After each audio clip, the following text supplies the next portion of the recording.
Over 50? 52? You don't remember the pipeline being built then? Anybody remember it in Twinkle detail? daylight. All the politics involved, everything that was going on, all of that stuff? I'm going to have you watch a film. Once you take notes, you're going to be writing Oh, that's the video report, right?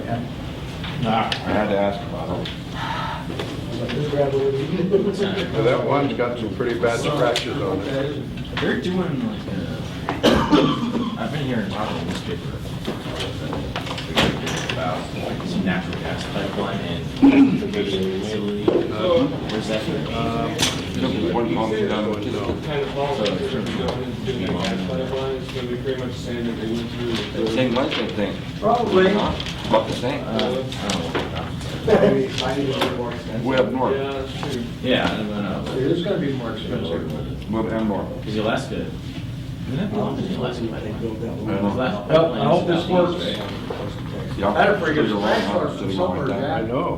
Where'd that come from? I don't know. I seen that So though. the LNG. I did fast forward it and it did seem to go all the way, so. Okay, because they probably have to shut that Okay, down. well, They could Lord shut willing, it down to get we'll that have- gas in there. I'll have to fix it. They didn't sell it. Anyway, we're going to be looking at transportation. I'm going to do a few things. I'm going to show you the North Slope history. We're going to have one film on next class period. It's going to be about moving all the modules and all that stuff. This one is going to be about building the pipeline. Now, this is very specific. This is not a political film. This was actually on PBS. So what you see is, it's actually, I'm going to tell you, it's straight up, that's how it was. On PBS? No, this is when it was being built. Everything you're talking No, but how about. can you believe anything on PBS? Well, I know, Jack and I were alive back then. And I remember every single thing that went on in this, and if anything, they downplayed what it was like. Okay, I want you to know that they downplayed it, so there's a lot of stuff involved in this. Take it with the way that it speaks, and just realize that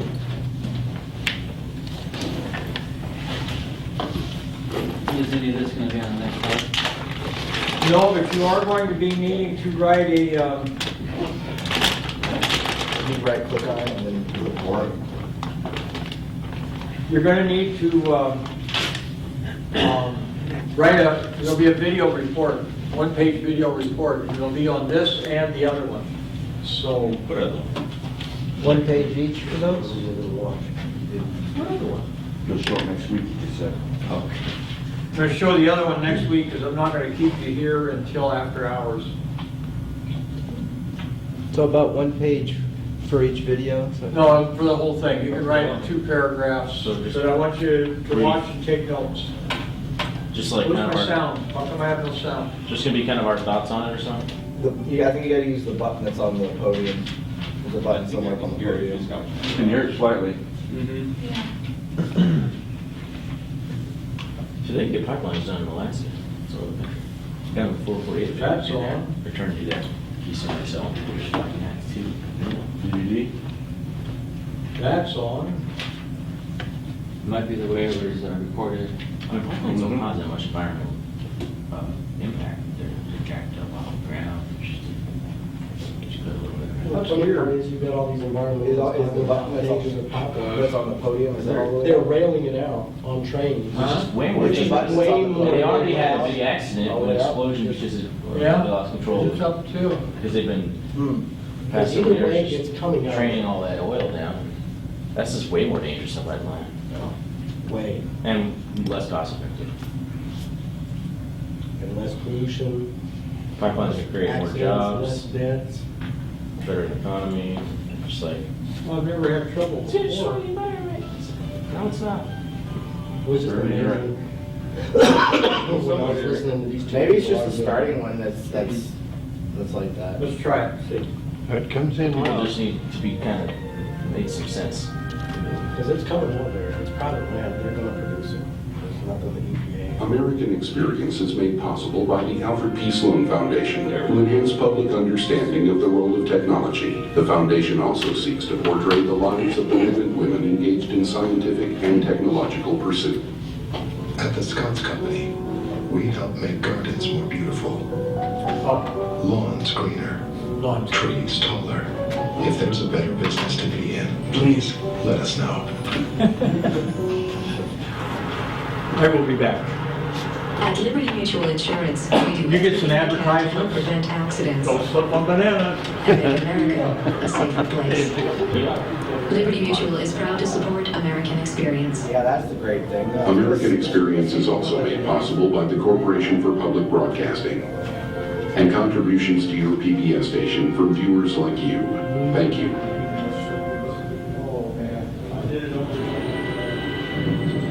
Alaska, 1976. The welders from Oklahoma were ready to quit. The last 1,000 feet of the Alaska pipeline had to scale an almost sheer cliff. It looked impossible. And no one was willing to risk his life on that rock face. Until the oldest man on the job volunteered. I was scared. Everybody else was scared too. But I was never go for a lost my life. After so many of them tell me, it can't be done. On the Alaska pipeline, there was always something that couldn't be done, that had to be done. It was an 800-mile steel pipe through the heart of America's last untouched wilderness. The biggest, most expensive, and most controversial private enterprise in American history. There were times when it felt just militant about it. Yeah, let's just blow this thing up, let's make it stop. It was like a gold rush. We had people from almost every country and from every walk of life. Plus, along with that, you had gamblers and crooks and the ladies of the evening. I mean, everybody who could had some piece of that pipeline. This was not about details, man. It was about muscle. I don't care what it takes, do it. That was a pretty good answer to money questions. It was a pretty good answer to environmental questions. It was a pretty good answer to political questions. I don't care what it takes, do it. And the evidence would suggest that they didn't care what it took, and they did it.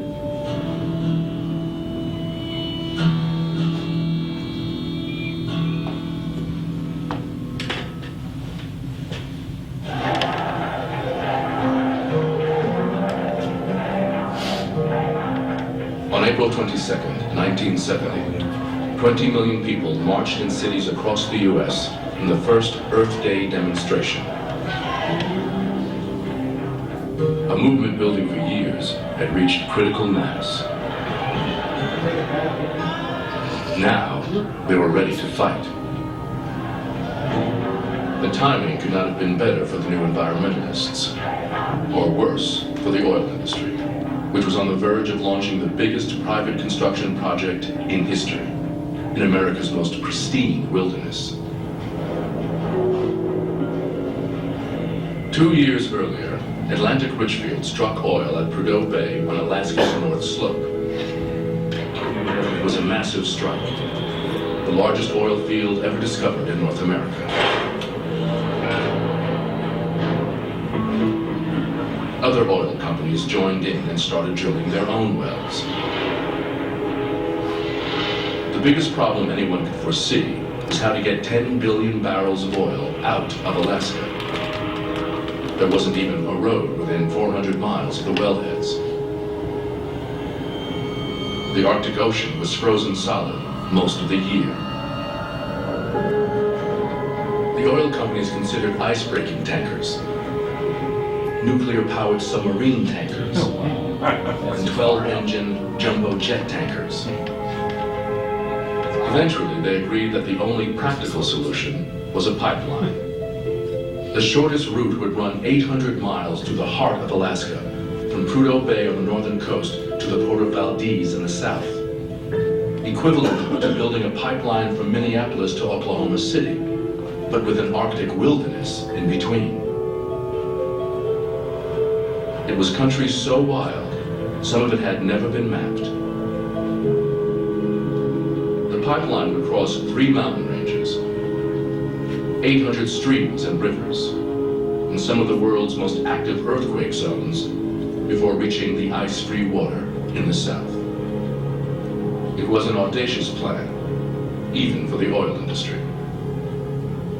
The industry was somewhat beyond confident, but they had the know-how and the money to solve any engineering problems they encountered, they believed.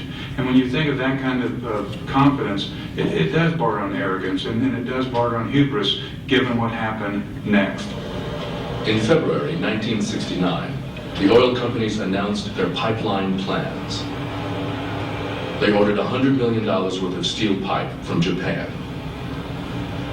The project would cost $900 million, they said, and be finished by 1972, even though they did not yet have a single design drawing or construction permit. They had no concept how this thing would be built, and yet the industry was ready to lunge ahead. Don't worry, folks, we're taking every precaution, leave it to us and everything will be fine. And besides, you couldn't possibly stop us. You couldn't possibly slow this thing up. It's too big. We need the oil. We're going to get it. Stuart Brandborg, director of the Wilderness Society, decided to lead the fight against federal approval of the pipeline, much of which would cross public land. I saw no recourse. If the environmental movement hadn't challenged the pipeline, we would have ended with damage beyond any description. Native Alaskans were also alarmed. Ever since the Alaska Purchase in 1867, they'd been waiting for Congress to settle their ancestral land claims. They were still waiting in 1969 when the Native leaders of Stevens Village heard about the pipeline. Stevens Village was located directly in the proposed path of the pipeline. And the people of Stevens Village said, we can't let this happen. That until our claims are settled, until we have certainty about what we own and what we don't own and how this will affect us and our children, we can't allow this to happen. While Earth Day demonstrators took to the streets in April 1970, Native Alaskans and environmental groups both sued in federal court and won, stopping the pipeline until their concerns were addressed. Now, Native Alaskans had leverage they'd never had before. Suddenly the game changed. The Alaska Native community went from the prospect of settling our land claims for mere pennies an acre to no land, to very quickly what we were able ultimately to achieve, 44 million acres of land and $1 billion. Environmentalists also had newfound leverage, thanks to the National Environmental Policy Act, which had just been signed into law. NEPA required the government to evaluate environmental threats and alternatives before authorizing any project on public land. And environmentalists could challenge the results in court. In 1970, suddenly, the environmentalists weren't just talking from the outside. They had some new weapons and some new power and some new standing to push over, to bridge the gap and say, in your construction process, you are going to have to listen to new demands. Environmentalists used the law to force studies of everything from caribou migration in the far north to fish spawning in the streams and rivers the pipeline would cross. They pushed for detailed plans to limit pollution from construction camps, prevent oil spills, and survive earthquakes. One legal challenge followed another as environmental groups tested the limits of the new law.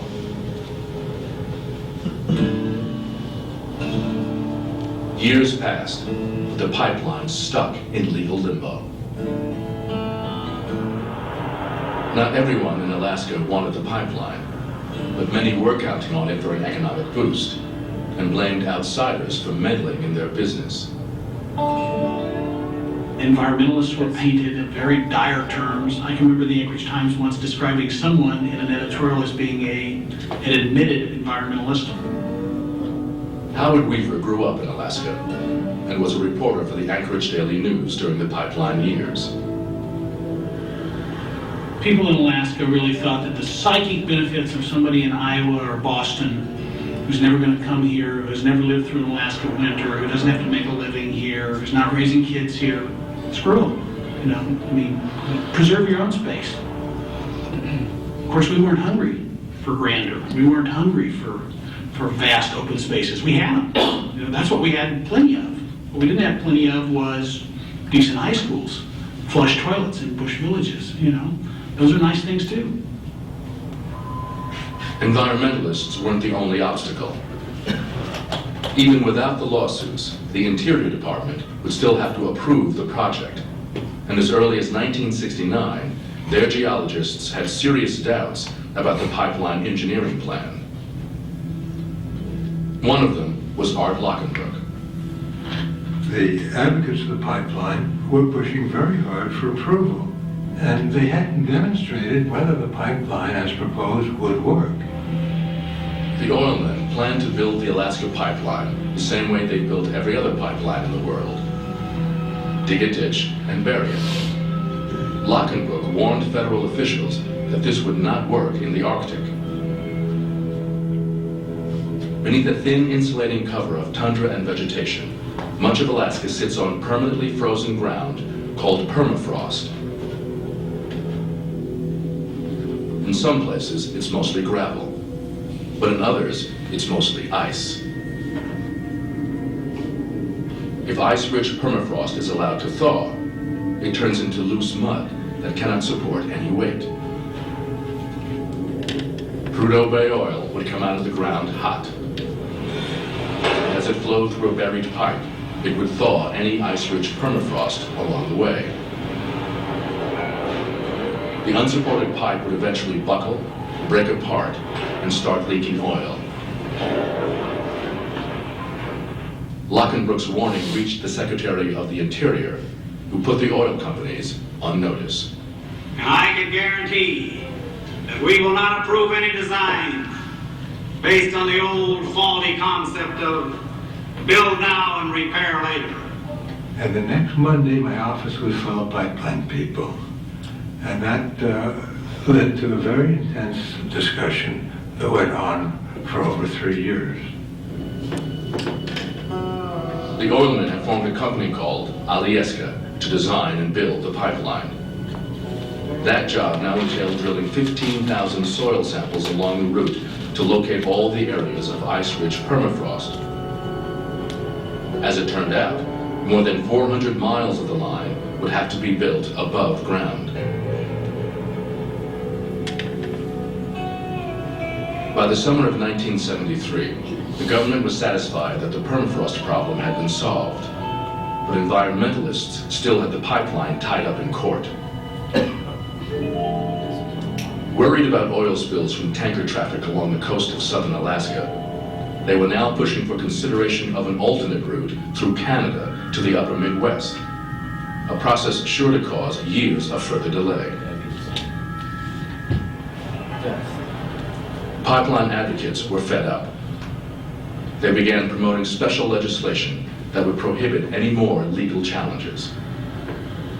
We are on the course of closing off judicial review by the environmental extremists who do not want any development in the north. The oil industry has used a campaign of several months, ads on the television, newspaper ads, full page, everything they could use, including the grossest intimidation of the members of the Senate.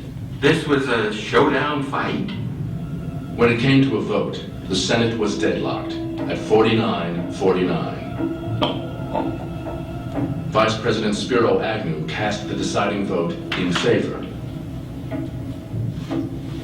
With the vote so close, there was still a chance it might not be approved by Congress. But another conflict was about to intervene. October 1973. In retaliation for American support of Israel in the Yom Kippur War, Arab states declared an embargo on oil shipments to the U.S. The price of oil doubled overnight. Shortages led to gas lines, gas rationing, and sometimes no gas at all. Pipeline supporters said that Prudhoe Bay would produce 2 million barrels of oil a day, cutting imports by 1/3. We're importing too much oil from abroad. We're importing this year 35% of all our oil. Now that is bad. It's bad from a diplomatic point of view because it subjects the United States to blackmail. And the man in the street wants to ask, well, if we can import it from the Middle East and every other place in the world that's substantially insecure, why can't we import it from Alaska? In November 1973, the Trans-Alaska Pipeline Authorization Act passed the House easily. There could be no further legal challenges.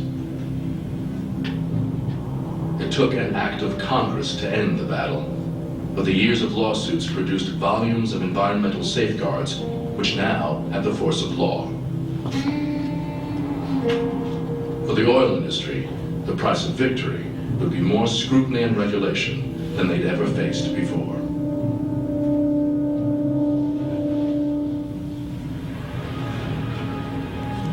The energy panic put enormous pressure on Alyeska to get the pipeline built quickly. But the pressure from their oil company owners was even greater. They had already spent billions at Prudhoe Bay, and they were losing $22 million a day in revenue while the oil sat in the ground. They made it clear to Alyeska that the pipeline had to be up and running in 3 years, no matter what. The popular rumor was that if we didn't start it up on schedule, Ohio was in danger of having to declare bankruptcy within 30 days. This had taken some of the giant oil companies, some of the biggest oil companies in the world, like Standard Oil, British Petroleum, and stressed their financial wherewithal to the absolute limit. The first job was to build a supply road through the trackless northern half of the state, from the Yukon River just north of Fairbanks to Prudhoe Bay. And then 29 construction camps along the pipeline route to house the workers. Alyeska finally went to work at the end of January 1974. They had to haul in road building equipment and temporary housing while the ground was still frozen. By spring, the tundra would be too soft to drive on. Cargo planes flew in more freight, landing on frozen lakes. By fall, the 360-mile-long gravel road was finished, and the race was on to be ready for construction the following spring.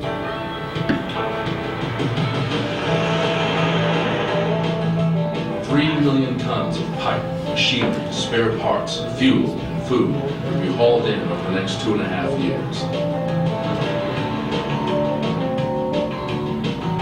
It was just bumper to bumper traffic. It was pretty much insanity. Didn't really pay to pass the guy ahead of you. Well, I was living on the road back then, just one trip after another. We didn't have a scale, we didn't have log books. Virtually just lived in the trucks and ate in the camps. I'd get into town and just load and go. If you met another truck and didn't know he was coming, if you just clicked your mirrors, you'd call that a good pass. And the motto then was, crowd the other guy, not the ditch, because you'd end up over in the ditch, laying on your side. It's a long way down, a lot of spots.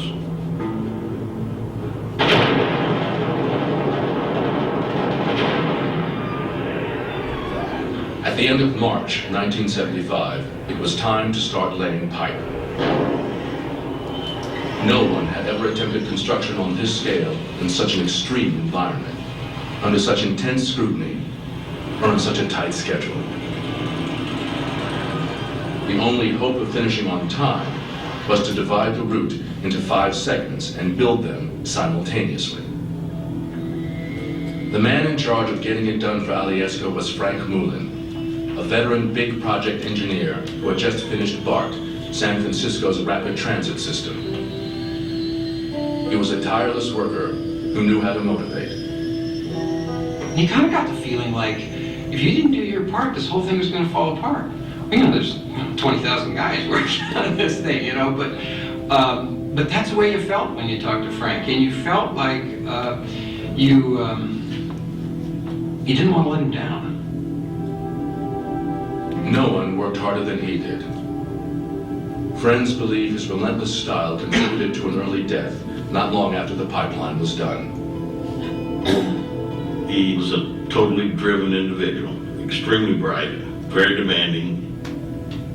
If it hadn't been for Frank, it wouldn't have happened. Moulin would live in a helicopter for the next 2 years, trying to keep the sprawling, complicated project on track. There were hundreds of streams and rivers to cross, 12 pump stations to build, plus a tanker port on the coast at Valdez. And then there was the pipe, 800 miles of it, to be welded together 40 feet at a time. If the ground was stable, it could be buried like any other pipeline. You guys impressed so far? But 420 miles seen you in there. through No, you unstable didn't. roadblocks. But I was up The pipe there. would have to be built above ground, I was up all the way to insulated the to keep slope. the oil fluid. Actually, I put all the communications in for this before they started. Nothing like it had ever been done before. Yeah. The massive scale of the operation made everything more difficult. Housing, telephones, electricity, everything was just in short supply, or no supply. They just sacked up all the equipment that was available, and just like that. I've hired aircraft, spent $10,000 to go get a $50 item for a Caterpillar tractor to get it started so we can keep moving. Hot shot. How many dollars a day were they spending? $30 million a day, $20 million a day? And the production is being held up because of a widget. It doesn't matter what it takes to get the widget, go get the widget. The one thing not in short supply was people hoping to cash in on the project. Working 7 days a week, 10 or 12 hours a day, pipeline workers earned 3 or 4 times what they could make anywhere else in the country. June of 1975. Opened up my Time magazine, and there was an article on the Alaska pipeline. And it had a picture of a fellow on the pipeline showing his check to the camera. And that check was about $1,500 for a week. And I made $1,000 a month. I was a school teacher. I had 4 children. We didn't have enough money to live on. $1,500 a week in 75. I looked at that picture. Yeah, it was a lot back then. And I said, It's that's like me. 6,000 a week now. Bernadette and my wife were going. Thousands of people had the same idea. It was like a gold rush. We had people from almost every country and from every walk of life. It was the last of the frontier. Those of us who were here got a chance to live through probably the last American frontier. Last to change. Fairbanks was a boom town, jammed with pipeline workers spending money as fast as they could. It was like a circus every night. People coming into town with $3,000, $4,000, $5,000 in cash in their pockets. Suddenly, women that we'd never seen around town before were appearing from places like Florida and New York, and suddenly we had reports of gambling going on. Were you? Everybody who could had some piece of Were you the with Nancy at that time? We know for sure that major organized crime figures looked at it as an opportunity. Nevada, who cares about Nevada? We got 25,000 construction workers earning $100,000 a year in a place where there are 10 men to every woman. You don't exactly need an MBA to figure that one out. Fairbanks was a brief stop for the majority of pipeliners. Most were shipped off to one of the construction camps out on the line.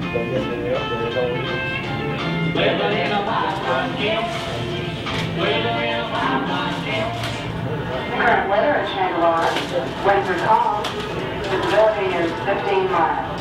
I come up here to make some big money, pay off my bills behind. Well, it's good living, like I told you. You got good maid service, everything is clean life. I never lived like that all my life. There were a lot of people who felt like, this is the good life. It was definitely exciting, but it was really tough. It's tough for a woman, for one. Thousands of women got into construction for the first time on the pipeline, thanks to affirmative action requirements in the federal permit. I've been here for about 2 years, working on and off, driving buses, flatbeds, whatever they'll put me on, whatever I can drive. I'm your typical teamster. I came to the pipeline because the job was offered to me, and at the time, I wanted to know if there was anything I could do besides being a mother and a wife. Franklin was one of the biggest camps, and I took a count one day, and I've always remembered the number. 1,100 men, 97 women. And those are pretty good odds for some and pretty poor odds for the others. Diane Benson was a Tlingit Indian from southeast Alaska who joined the Teamsters and lived in pipeline camps for 3 years. Camp life was being in a shower and having a guy walk in on you to do his laundry.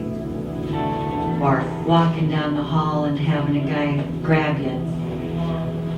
It was also dealing with things like eating in the mess hall one time, eating chicken, and you could eat it with your fingers, and all the guys staring at me at the table as if that was the most erotic thing they'd ever seen. It was hard to be a woman up there and try to maintain your dignity if you had any, or wanted any. But this was one big adventure. And I loved it. I said, you could pay me $1 a day and give you room and board, and I would be happy to do this job, because I loved it that much. Alaska was booming for lots of people, but for many latecomers to the gold rush, it was a bust. Pipeline work was supposed to go to Alaska residents and people with special skills first. The rest went on the waiting list. There was a line at the Teamster hiring hall that was about 5 blocks long. You go to the labor's hall, it was the same thing. You go to the operating engineer's hall, it was the same thing. Well, that was discouraging because there was no chance, they said.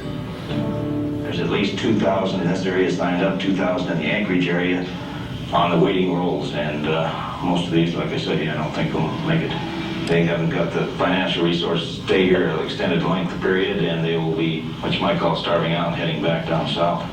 I can't find nothing whatsoever, and here I am just stranded up here and can't move either way. And so it's a situation that I hope nobody else comes up here looking for work, because it's a bad situation. There's nothing here, and so I just made a wrong move. That's about it. One day, Al Fleming heard that a bribe to the right person at the Teamster Hall could make a difference. It was said that this fellow would, for an amount of money, backdoor you through the union so you get a job. That was what I was told. And so I decided I would go down there and meet this guy. Fleming offered his first 2 weeks' pay, and within a few days he had a job in the Teamster warehouse in Fairbanks. Well, it changed my life. Everybody made $1,000 or more a week. $1,000 a week? In 1975, I thought, I'm going to buy the whole state. By late summer 1975, there were 27,000 workers on the job. And Frank Moulin was determined to have 400 miles of pipe in place by the end of the year. The critical and highly skilled job of welding pipe was the exclusive domain of the Pipeline Welders Union Local 798 out of Tulsa, Oklahoma. 798 for short. They were a close-knit clan who guarded their turf jealously. A lot of people can weld, but can you make that perfect weld every time, every day, 10 hours a day, month after month after month? It'd be like penmanship. You got a lot of people that can write real pretty, and some people can't. They can just write to get by. That's the difference. To make a good pipeline welder, you've got to have that penmanship. The quality of the work and welding was better on this job than any job I've ever been on. It had to be. It was inspected more, and they expected more of you. It was publicized. It was a big thing, and everybody was looking down your throat. 798ers were notorious, not only for their skill, but for their attitude. They were the highest paid and most demanding workers on the job. Stories preceded them. Very, very talented, very, very arrogant, insisted on their own way. 798ers knew they were good. They knew that we couldn't build this thing without them. And they pushed it a little bit. Prima donnas in Alaska, that was a word they used a lot. I know there was a saying up there that happiness was an Okie flying south with a Texan under each arm. So I guess they was referring to us, you know. The welders controlled the pace of the work, so whatever they wanted, they got. Winter was coming, and Frank Moulin knew that staying on schedule would get harder as the temperature dropped. You know, Alaska's got some of the worst environmental and weather conditions in the world. It's not unusual to get down to minus 45, minus 50, minus 60 degrees in wintertime.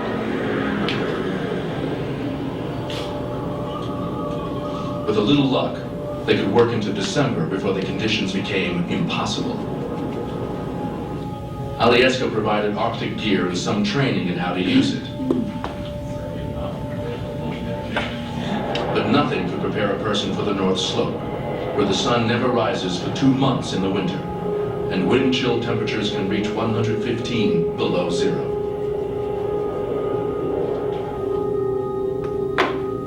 The first time I landed in Prudhoe Bay, it was a spooky place. You didn't see much out the window. It was dark.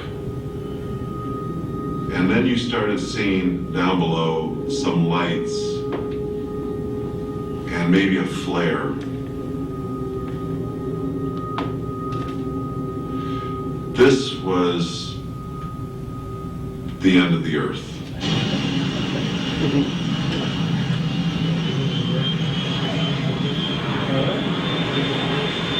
That's right, it's just over there.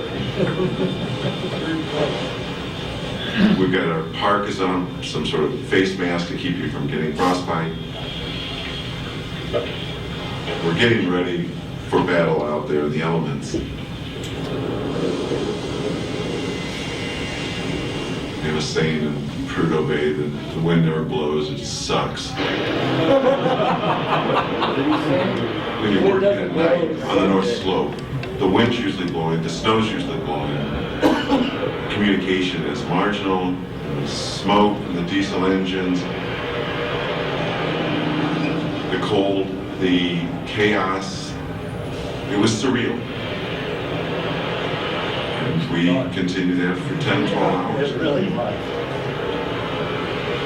And I am sure by the end of the night, everybody wanted to quit and just go home.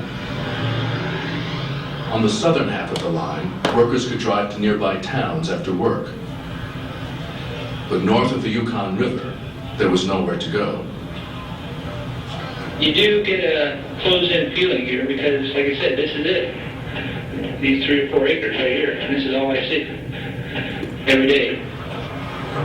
Camp life got to be repetitious. You get up at the same time every day, you get the same bus with the same hands, you head out to the same work site, day after day, 7 days a week. I did a 20-week stint one time, which is pretty hard to do. Drugs and alcohol were prohibited in construction camps, but the rules were rarely enforced. I actually would bring booze into the camp. I'd bring trunk loads of it. I'd fly it in or truck it in, and then I set up a little operation where I was actually bootlegging whiskey, and it was amazing to me. I kept pretty good records of this, and I might spend $6 on a bottle of R&R, and I'd turn around and sell that for about $25. But the demand was huge, and I took advantage of that. You could tell what union somebody belonged to by what drug of choice they had. I mean, it seemed like operators were the drunks, or the teamsters were the coke freaks, and the laborers were the potheads. It got to the point where we had whole crews that would get loaded together, especially when you're working night crew. Drugs and alcohol weren't the only threats to productivity. All along the line, there were equipment shortages, breakdowns, design changes, and unexpected encounters with permafrost. Workers often sat on buses for days with nothing to do, while the engineers tried to solve problems and deal with the state and federal inspectors who monitored every step of the process. Something like, 18 different agencies were represented, and every one of them had the ability to stop work because they had a question about what you were doing. The project was also plagued with theft of everything from tools and food to pickup trucks and heavy equipment. Much of it disappeared from North Star Terminal, the Teamster-controlled facility where Al Fleming worked. A lot of things that were supposed to go up north and go down south somewhere never made it. Never made it. There was always talk that there was organized crime throughout the pipeline, and there was always talk that it permeated the union that I was part of, the Teamsters. One of the union leaders was murdered. The rumor was that it had to do with drugs. The 798ers were busy living up to their reputation, tearing up mess halls, brawling with security guards, and alienating just about everyone else. Some believed that Frank Mullen and his managers were losing control. I can tell you what people on the street thought was that it was a joke, that it wasn't exactly management. It was just, if you throw enough pickup trucks at this thing, sooner or later one will make it up the hill.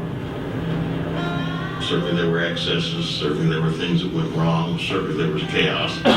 But when you try and put a project together like this, you're undoubtedly going to make mistakes and have problems. It was kind of like a small war without guns, most of the time.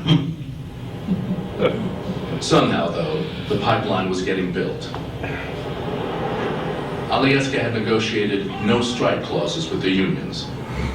What they gave in return were high wages and tolerance for a certain amount of bad behavior. They bought labor peace. They wanted to build the damn thing fast. They didn't want labor troubles, and they were willing to pay for that. And I would say this about it, it worked. Despite incredible feather bedding, despite incredible waste, despite incredible theft, in the end, enough guys showed up with enough muscle and blood to build a pipeline. And so, simply seen as a feat both of engineering and construction and project management, you'd have to say it was a moonshot. In mid-December 1975, extreme cold forced welding crews off the line for 6 weeks. 371 miles of pipe was in place, just short of Mullen's 400-mile target. So far, they've beaten back every challenge with money and brute force. But a new crisis was about to hit, and this one threatened to take down the entire project. Early in 1976, the national media reported that thousands of welds made in the previous year might be fatally flawed. The Transportation Department, which sets safety standards for all pipelines, opens new hearings tomorrow on the trouble-plagued Alaska pipeline. Those troubles threaten the fragile Alaskan environment, the timetable for delivering new oil to the rest of the country, and the price of that oil. Every one of the 108,000 pipeline wells was supposed to be x-rayed, inspected for flaws, and certified. An enormous task that quickly overwhelmed the companies hired to do the job. One of the subcontractors got behind and pulled a trick that had been learned in the industry long before, is that you find a good weld and you x-ray it 10 or 15 times from a different angle and then call it 10 or 15 different x-rays and say, well, the next 15 joints are in good shape, now we move ahead, and you get caught up. When the deception came to light, it was a major scandal, and Congress demanded answers from those in charge. It was disastrous because it threw the whole quality control program, the quality assurance program for everything on the pipeline into question. It was like, well, if something as simple as an x-ray, can't get done right, what else is buried? Until Frank Mullen's people could sort out which x-rays had been faked, all 30,800 field wells to date were under suspicion. By laboriously cross-checking every x-ray, they were able to find all the duplicates and narrow the number of suspects to 3,955. More than half were in buried pipe, some beneath rivers. Oh, I remember this. You're already schedule driven, you've got every resource stressed. All right, now you're going to go out and dig up hundreds of existing places and x-ray them and re-weld them if you have to. And in the case of several river crossings, actually go back in a couple of miles under a river and look at the well. In the end, some 1,900 wells needed minor repair. Another 37 had to be cut out and redone. It was an expensive and embarrassing setback. But the schedule suffered the most damage.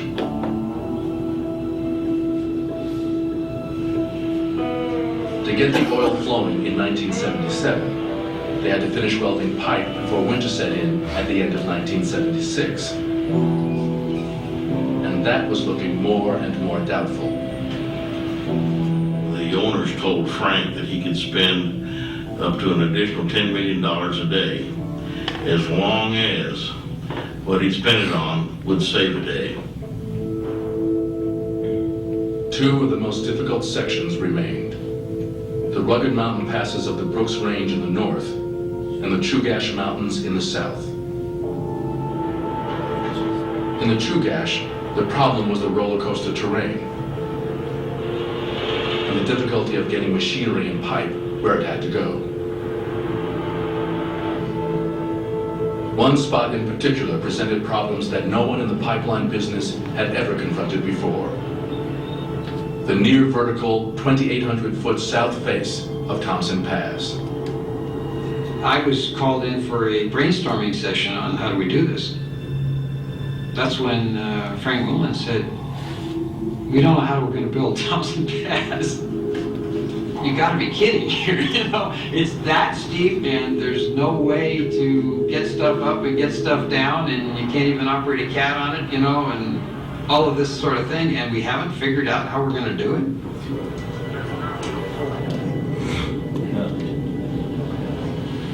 Eventually, the engineers came up with a tower and cable system to fly the 80-foot pipe sections into place. The cable operators had to maneuver the 9-ton sections into position with nothing but radio communication to guide them.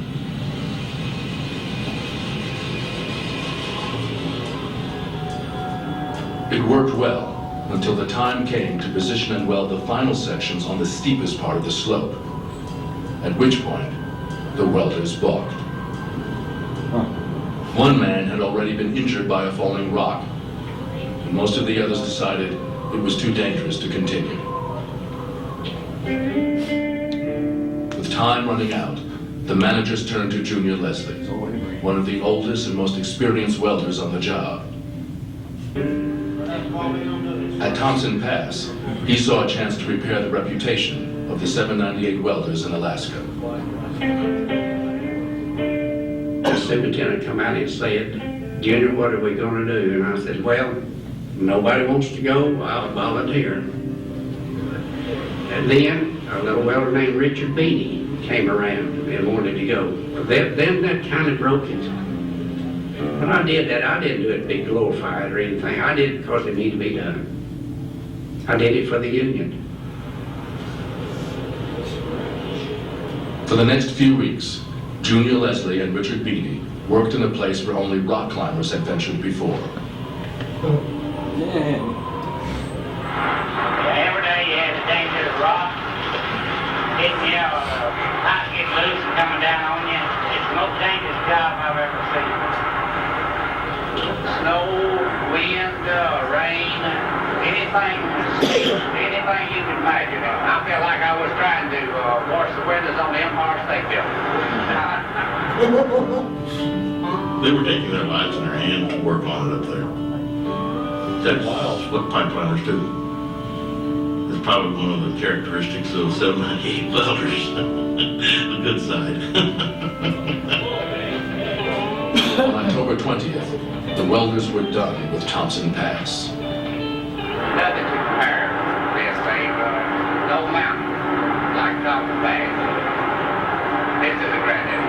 Like I said, that was a granddaddy in my home. 500 miles to the north, in the Brooks Range, they were still working on the last piece of the pipeline. Adigan Pass was the highest point in the line, 4,800 feet above sea level, with some of the most brutal weather in Alaska. We got from 500 to 700 men working 24 hours a day in Adigan Pass under some extremely difficult working conditions. Snowfall, very low temperatures, high winds. The ground was unstable permafrost, which normally would require elevated pipe. But the threat of avalanches meant that it had to be buried in a heavily insulated box filled with concrete. And they had to finish before the weather forced them off the line for the winter. So they're pouring concrete in November in the Arctic. Cold, blowing snow, avalanche danger, just in terrible conditions. Working around the clock, they finished Adigan Pass in early December 1976. A little more than 20 months after work began, the 800-mile pipeline was in place.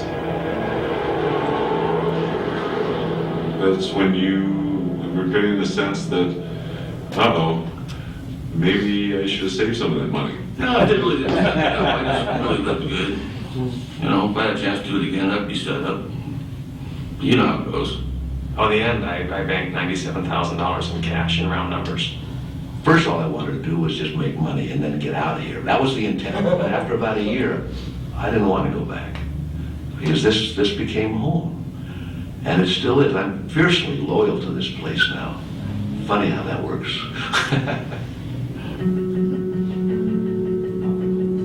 By late spring of 1977, the pump stations were ready to start moving oil. On June 20th, the valves at Prudhoe Bay were opened, and the first Alaskan crude began to flow south. The final cost was $8 billion, almost 10 times the original estimate. Frank Mullen was honored by his peers for pulling off the most complex and demanding construction job in history. A few years later, he died at the age of 48. The pipeline brought power to Native Alaskans through the land claim settlement, though it brought less welcome change to some. Where people lived, the pipeline had a huge impact. And those people suffered a great sense of loss, not just of land, but of place. But the pipeline pulled Alaska kicking and screaming into the 20th century, and it allowed Alaska's native peoples to become a social and economic force in ways that I don't think ever would have been achieved, at least not for a long, long time. The pipeline has delivered some 15 billion barrels of oil so far, 50% more than predicted, though hardly enough to break America's dependence on foreign oil. There have been spills from accidents, vandalism, and thawed permafrost. And on the North Slope oil field, at least one from corrosion in the aging system. But overall, the pipeline has worked as well as almost anyone could have hoped. Alaskan oil has been the biggest resource bonanza in U.S. history, transforming the state from one of the poorest to one of the wealthiest in the nation. But Alaska has also paid a price. The disaster that some said was inevitable came in 1989 when the Exxon Valdez spilled 250,000 barrels of oil, 11 million gallons, into Prince William Sound. It was the largest, most destructive oil spill in U.S. history. They call it the Trans-Alaska Pipeline System. It is a system. And if any part of the system fails, it's a reflection on all of us. The people at Alyeska really took that hard. I mean, it was a tragedy. It's still not completely recovered. We all took it very, very personally. The Exxon Valdez oil spill really changed public thinking about how safe was safe enough. In some ways, it's a shame for the pipeline builders because they did do a very good job of adapting to the new needs of environmental quality, spending more money, changing the design, but it's also the political reality. We're right back to the same thing. Is the oil crucial or is the wilderness crucial? I remember one morning looking at the line and the way it just cut a path right through the heart of Alaska. It felt like it cut across my heart sometimes to stand on the hillside and look at what it did to this place. On the other hand, you had to appreciate what a magnificent thing it was to build this thing. We were actually proud of it. Alaska is now an oil state. It's an oil colony, I think, fair to say. I know you'd find lots of Alaskans who thought that was the beginning of the state standing on its own feet and finding its destiny and being able to pay for its own future. I think you'd find an equal number who would think something very special was lost when Alaska put all its eggs in one basket. The pipe did exactly what it was supposed to do. And whether you consider that good or bad, it's the case. And it has changed the face of Alaska forever. There's more about the Alaska Pipeline at American Experience Online. Learn more about... Did you meet any of the characters in there, Henry? What's that? Did you know any of the characters? Yeah. Oh, how come you were in? I was in Fairbanks. Drinking buddies with them, huh? I was working on the slope in 73, 74, lived in Fairbanks up to 74, and then we were just talking back here. Fairbanks got a little bit extreme, and so I decided to move back down here. Where the guy got murdered for, I lived in Fox, that's where that took place. The Union guy? Yeah, and so it was, I won't tell you the stories about how wild and crazy it was. Yeah, we can do They're that all from true, but let me just say that this is very conservative. That's the best way I can put that. The money, your lowest paid people, we used to say, you know, if you need a job, go up there, and what he said about there's people that can make sure you get work, you can get work, and you were going to just about, I didn't know anyone that didn't make at least $1,000 a week. Schedules ran 9 weeks on, 1 week off. There was no place to spend the money. That meant that you came back with $9,000. Well, plus you were paying taxes on it. And the better people who had skills and all that could make 2, 3, 4, 5 times as much as that. Those enormous amounts of money that were made. That's in 1970s. 1975. Put that in perspective.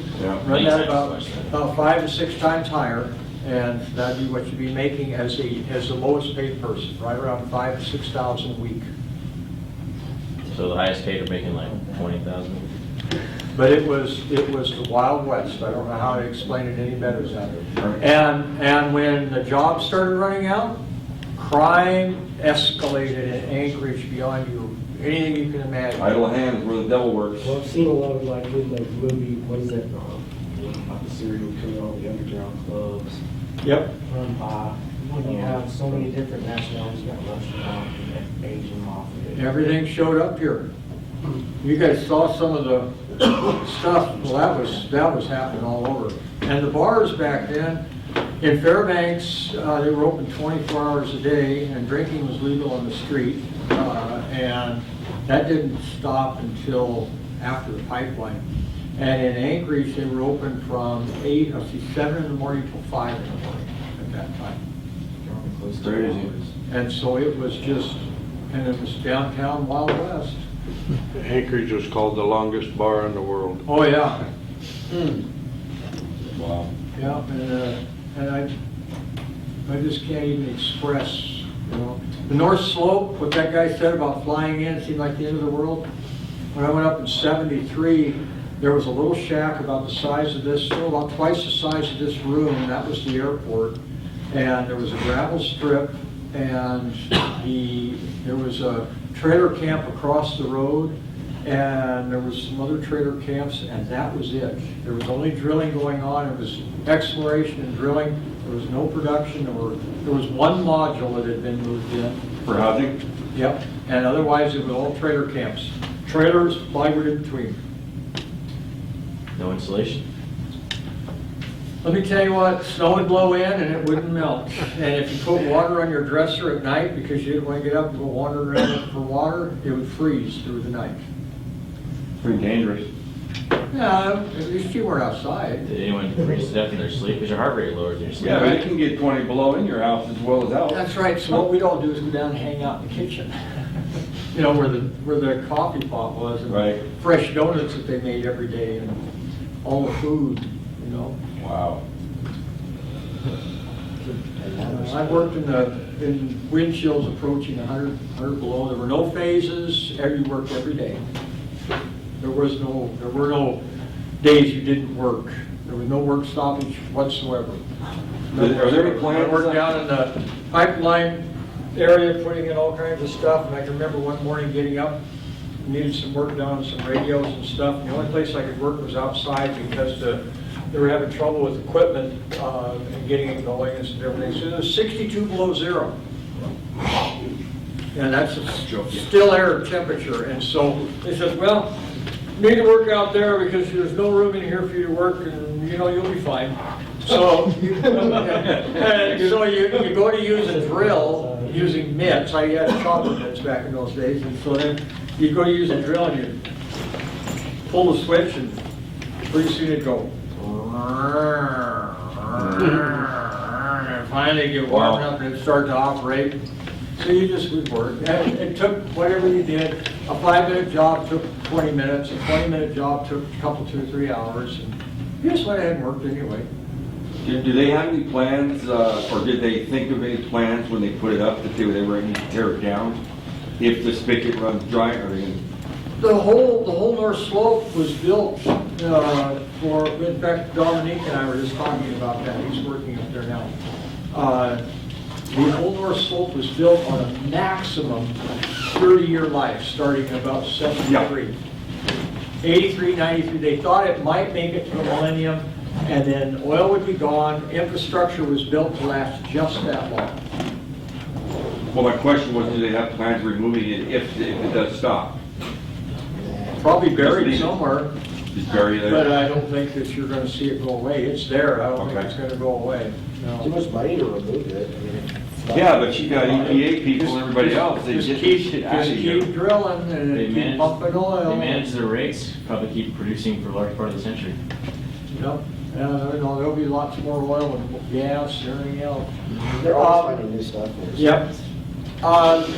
Online, I will be posting a video report as an assignment, and so just you won't have to do it yet. You can go ahead and do a little bit. We're going to look at one more thing. not today, but in the next class period. This is how they got the modules in. This is a short 20-minute deal, but it's very fascinating. And so it'll talk about what happened when production began. And there's quite a few folks around here who actually are working in facilities that they saw being moved in this film. And so any of you that have worked on the slope, I think you'll find this very fascinating. Prefab? Yeah, prefab down in, most of it down in Texas and places like that, brought it through the Panama Canal and up into Seattle and then brought it all the way around. Some of it, they had to sink it on the bottom in Prudhoe Bay because the winter came on early, couldn't get it in, adverse conditions. Yeah, when I was up at E&I, I got to see them had the tugs pull into the huge modules. Mhm. And what are those things called that they move them on the wheels? Yep, they're big tractor rigs, and you're gonna see that, and they're heavy lift tractor rigs, and you actually sit underneath the module and you're driving this thing. Yeah, it's pretty amazing. 10-story buildings. Yeah, I was up on Spy Island and I could see the whole thing. It was pretty amazing. See you guys next Thursday. It's like the space shuttle traveling down the road, you know?